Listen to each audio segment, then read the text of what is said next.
Hi, ഞങ്ങളിന്ന് വൈകിട്ട് കാഞ്ഞിരപ്പള്ളിക്ക് പോവുകയാണ്. ഇത് വെള്ളിയാഴ്ച വൈകിട്ട് എടുത്ത വീഡിയോയാണ്. അപ്പം വെള്ളിയാഴ്ച വൈകിട്ട് പോയിട്ട് ശനിയും ഞായറും അവിടെ നിൽക്കാമല്ലോ. അങ്ങനെ ഞങ്ങൾ വീട്ടിലോട്ട് പോവുകയാണ്. ഇത് ശനിയാഴ്ച രാവിലെയാണ്. രാവിലെ ഞാൻ എഴുന്നേറ്റ് കിച്ചണെല്ലാം വൃത്തിയാക്കിയ. കാരണം കിച്ചണെല്ലാം ഭയങ്കര വൃത്തികേടായി കിടക്കുമായിരുന്നു. പപ്പ ഒറ്റയ്ക്കല്ലേ ഉള്ളൂ. പപ്പയ്ക്ക് ഭക്ഷണമൊന്നും വയ്ക്കാനൊന്നും അറിയത്തില്ല. ആകെ കൂടി കഞ്ഞിയും വെക്കും, മീനും വറക്കും, അത് മാത്രമേ ഉള്ളൂ. അപ്പോൾ ആകെ വൃത്തികേടായി കിടക്കുമായിരുന്നു. അപ്പം രാവിലെ ഞാൻ കിച്ചണെല്ലാം വൃത്തിയാക്കിയിട്ട് കപ്പയും ചിക്കൻ കറിയാണ് രാവിലെ വെക്കുന്നത്. കപ്പ കുത്തി പുഴുങ്ങുവാണ്. ഭയങ്കര കൊതുകാണ്. അതാണ് ഞാൻ ഇടയ്ക്കിടയ്ക്ക് കൈ ചൊറിയുന്നത്. അപ്പം ഞാനതെല്ലാം പിഴുങ്ങാനായിട്ട് റെഡിയാക്കി എടുക്കണം. അപ്പം വീട്ടിൽ അപ്പം തന്നെയേ ഉള്ളൂ. അമ്മ മരിച്ചിട്ടിപ്പം 1 വർഷം ആകുന്നേ ഉള്ളൂ. അങ്ങനെ കപ്പയ്ക്കെല്ലാം വെള്ളമെല്ലാം തിളച്ചിട്ടുണ്ട്. ഞാൻ കുക്കറിനകത്താണ് വെക്കുന്നത്. ഇവിടെ കപ്പ വെക്കാൻ വലിയ ചെരുവൊക്കെ ഉണ്ട്. അതെല്ലാം കഴുകിയെടുക്കാൻ എനിക്ക് മടിയാണ്. എല്ലാവരും വരുമ്പം വെക്കുന്ന വലിയ ചെരുവൊക്കെ ഉണ്ട്. അപ്പോൾ അമ്മ പോയാൽ പിന്നെ അതൊന്നും അങ്ങനെ ആരും എടുക്കാറില്ല. ഞാൻ കഴുകാനുള്ള മടി കൊണ്ട് കുക്കറിലാണ് ഇട്ടത്. അപ്പോഴത്തേക്കും ഹസ്ബൻഡ് തേങ്ങ എല്ലാം റെഡിയാക്കി വെച്ചിരുന്നു. ചിരണ്ടി തേങ്ങ ഇട്ട് ഞങ്ങൾ ചെന്ന് കഴിഞ്ഞ് തേങ്ങയൊക്കെ ഇട്ടു. എല്ലാം റെഡിയാക്കി വെച്ചു. പുറത്തെല്ലാം മുഴുവൻ കാട് പിടിച്ച് കിടക്കുവാണ്. ഇനി നാളത്തെ പണി ഇതാണ്. ഇതെല്ലാം ഒന്ന് വൃത്തിയാക്കണം.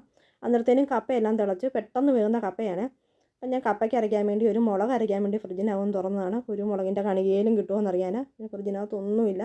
ഞാൻ ഓർക്കും അമ്മയുള്ളപ്പോഴാണ് എന്തൊക്കെ സാധനങ്ങൾ റെഡിയാക്കി വെക്കുമെന്ന് അറിയാമോ. ഇവിടെ ഫാഷൻ ഫ്രൂട്ടിൻ്റെ ജ്യൂസ്, അച്ചാറുകൾ പലതരം, നമുക്ക് ചിലിമ്പിക്ക അച്ചാർ, നെല്ലിക്ക അച്ചാർ, അങ്ങനെ ഫ്രിഡ്ജിനകത്ത് എപ്പോഴും സാധനങ്ങൾ കാണും. അങ്ങനെ ഞാൻ പറമ്പിൽ നിന്ന് 2-3 കാന്താരിയൊക്കെ പറിച്ചുകൊണ്ട് വന്ന് അരപ്പൊക്കെ റെഡിയാക്കി എടുത്തു. അന്നേരത്തേനും കാപ്പി കൂറ്റി ഞാൻ വേറൊരു പാത്രത്തിലേക്ക് ആക്കിയിട്ടുണ്ട്.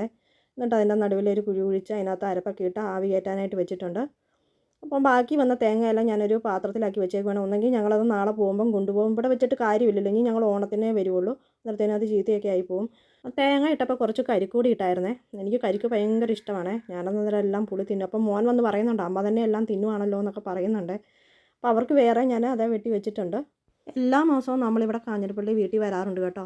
പപ്പയോട് നമ്മുടെ കൂടെ വന്ന് നിൽക്കാൻ പറഞ്ഞാൽ വരത്തുമില്ല. അവർ എല്ലാവരും അങ്ങനെയല്ല. കാരണവന്മാരൊക്കെ സ്വന്തം നാട് വിട്ട് ആരും വേറെടുത്ത് വന്ന് നിൽക്കാൻ ഇഷ്ടമില്ലല്ലോ. അങ്ങനെ ഞാൻ പുറത്തോട്ടൊക്കെ ഒന്ന് ഇറങ്ങിയതാണ്. ഇവിടെ നല്ല രസമാണ് കേട്ടോ. ആ റോഡ് ഫ്രണ്ടിൽ തന്നെ ഉള്ളതുകൊണ്ട് എപ്പോഴും ആരെങ്കിലും അതിൻ്റെ പോക്കുകാർ കാണും. വർത്തമാനം പറയാനൊക്കെ എപ്പോഴും ആൾ കാണുമേ. ഇഷ്ടംപോലെ ചെടികളൊക്കെ ഉണ്ടായിരുന്നതാണ്. അമ്മ പോയാൽ പിന്നെ അതെല്ലാം ഉണങ്ങി. പപ്പ വെള്ളമൊന്നും ഒഴിക്കാറുമില്ല. പപ്പായ്ക്ക് അതിലൊന്നും വലിയ ഇൻട്രസ്റ്റും ഇല്ല കേട്ടോ. അമ്മയുടെ ഫോട്ടോയാണ് അവിടെ ഇരിക്കുന്നത്.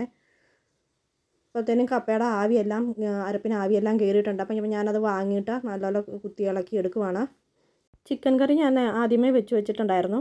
കറിക്ക് വലിയധികം കളറൊന്നുമില്ല കേട്ടോ. കാരണം പൊടികളൊക്കെ ഇവിടെ തീരാറായിട്ടിരിക്കുമായിരുന്നു. മല്ലിപ്പൊടിയൊന്നും ഇല്ലായിരുന്നു. അപ്പം ഇവിടെ അധികം ഒന്നും വാങ്ങിച്ച് വെക്കാറില്ല. ഞങ്ങൾ മാസത്തിലൊന്നല്ലേ വരാറുള്ളൂ. പപ്പയ്ക്ക് അങ്ങനത്തെ കറികളൊന്നും വെക്കാൻ അറിയത്തുമില്ല. അപ്പോൾ ഉള്ളത് കൊണ്ട് ഓണം പോലെ ഞങ്ങൾ കഴിച്ചിട്ട് വരാം. Bye bye.